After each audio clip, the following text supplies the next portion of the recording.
Just really thrilled to be providing you the Coles Note. So if you missed any part of today, here's a summary, because I was listening. Yeah. So we started the day, well, I just want to remind you, this is a Living Future Symposium, and it's all about envisioning a future, a world that is culturally rich, ecologically restorative, and socially just. And I think we talked about that, and in many of the talks we've covered all of those three aspects. And it is a desired future for 7 generations, and what an honor to be doing this in the land of the Esquimalt and Songhees First Nations. So it's just great to be here. So we started, actually Brandy, you welcomed us. Welcome to our movement. So that's how the day started, and that's part of it. So I'm going to give you the summary, and while I do, think about this question, because it's going to be a focus of the conversation when you're outside with the drinks and the food.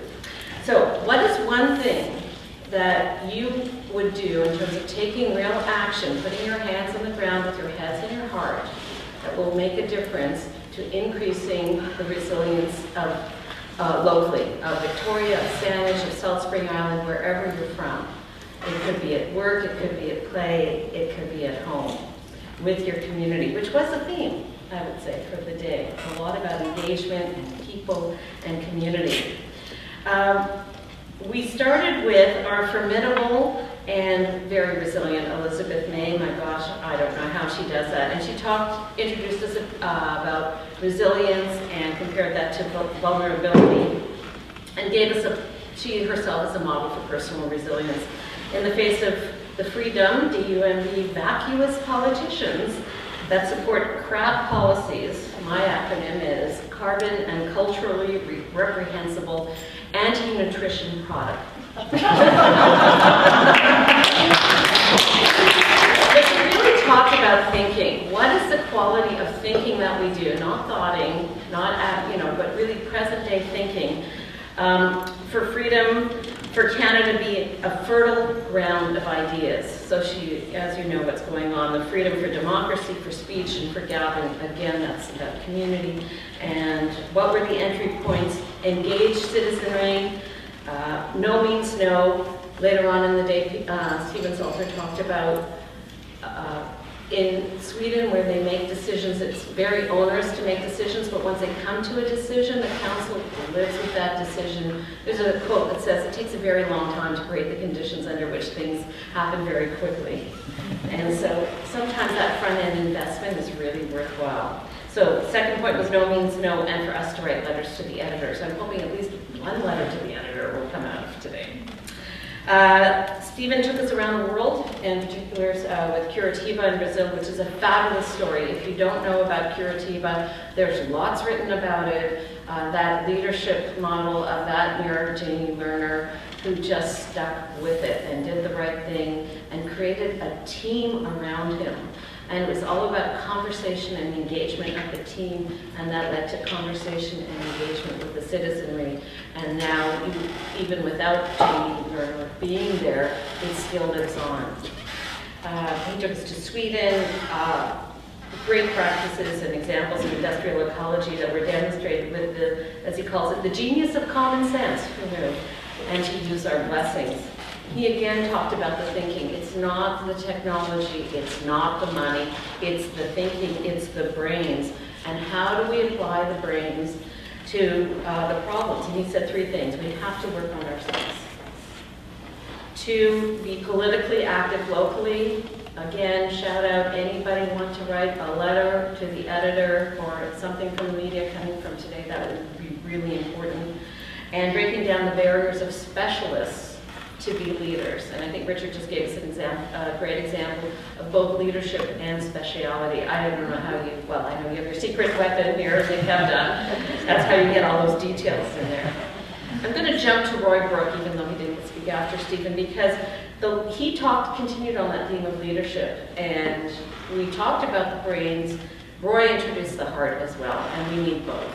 and he gave us some critical factors for leadership. And he looked at he inspired us to move from sustainability 1.0, which is doing less bad, and all the great things that got us on the road to green buildings and green practices. And if we did, as my friend Bill Reed says, if we built every building to green LEED Platinum standard, would we be done? Could we walk away from the carbon problem? Would we have greenhouse gases? The answer is no. Getting to sustainability as we have defined it is really getting to zero. But Roy talked about doing moving from less bad to restorative design. So he calls it sustainability 2.0. And his solution was by bringing in the heart with the thinking. His 3 recommendations for shifting to resilience is coming together, engagement, our communities, and coming together with our networks. We don't know what each other's doing, and we all have a lot of great ideas there. Second was accountability, closing the loop with our politicians. And third was sustainability procurement, bringing some institutions together. My friend Robin Hood is here, together with Rita, and she's from Vancouver Island University. Rita's here. Rita Fromholt, who's co-sponsored this event today, is part of University of Victoria, and they are part of 5 universities, I know, procuring sustainably for food. So there are some actions going on together. I'm going to jump back to, how can you jump back to the future with Guy Dauncey? I'm not sure. But our futurist, Guy Dauncey, we're now in the UK contingency aspect of the program today. So Guy came in with 10 themes for resilient, sustainable city, examples around the world, some current, some future, really inspirational, some that are already in the works. I know I learned a lot. It's great having those visual pictures, 100 slides, but I did learn something. 3 priorities for Victoria, actually I only have 2. One is the integrating the transportation in the CRD, a must. And 2, street level planning and neighborhoods for, and another thing that came in, which was celebrating with your neighbors. So we've got engagement, we've got celebration. So, continuing with the UK contingencies, Trevor Hancock talking about health in the built environment and the beauty of nature, linking well-being to quality of life.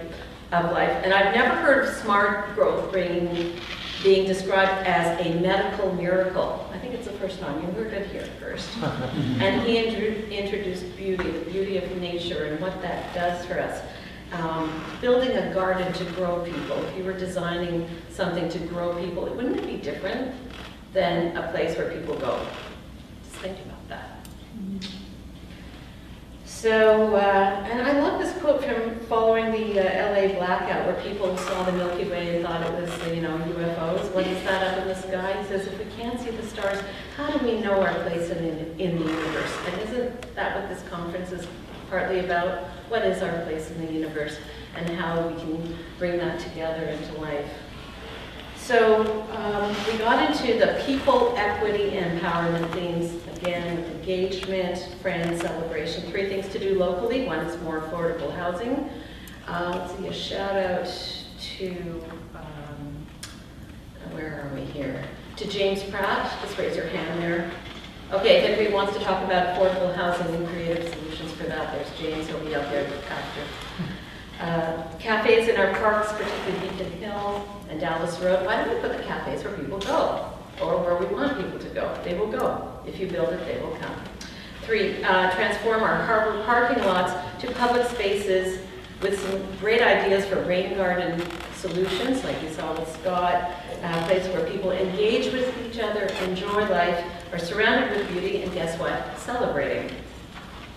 So that was Scott Murdoch, who gave us some ideas about water and integrating living systems into our cities. He gave some great examples in the urban environment, and it is so local, you can do it on your balcony.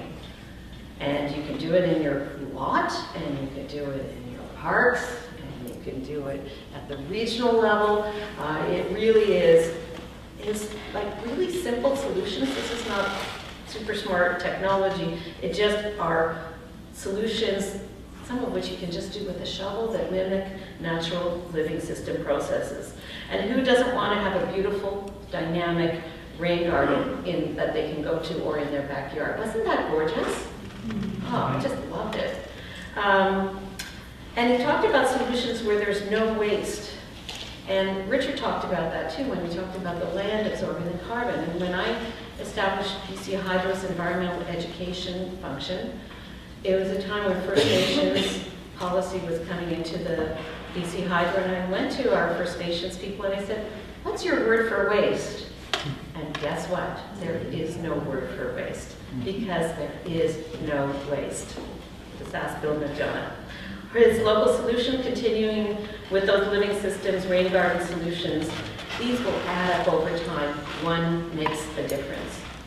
And on the home stretch with Richard Ardale, talking about moving from water to air back to land and water, ways for the land to absorb carbon into the landscape, more pretty pictures of realistic solutions, moving from waste to livingness. His 3 top priorities were 100% recycling plant in Victoria, no wet organics going out. We can really deal with those on our own. My garden thanks you. And I'm just sorry, what is CRD doing? What is CRD doing with our waste solution? It's going to put me in debt more than $750 a year just on my taxes, and we're not doing the solution that's a great solution at all. That's my advantage of having a mic. But really, some beautiful solutions. We know what we can do. We know it's not technology. It's not money. It's personal leadership. It's institutional leadership. It's moving with our hands, our heads, and our hearts. And there is one person that has put her hands in the soil, driven by her heart, and with her mind and gathering people around her, she's created a solution, and it's all demonstratable at our Eco Village. So welcome to our movement. I want to reintroduce you back to Brandy, who's going to take us home here. And our movement is demonstrated in our Eco Village. If you haven't been up there, please it's worth a trip up there.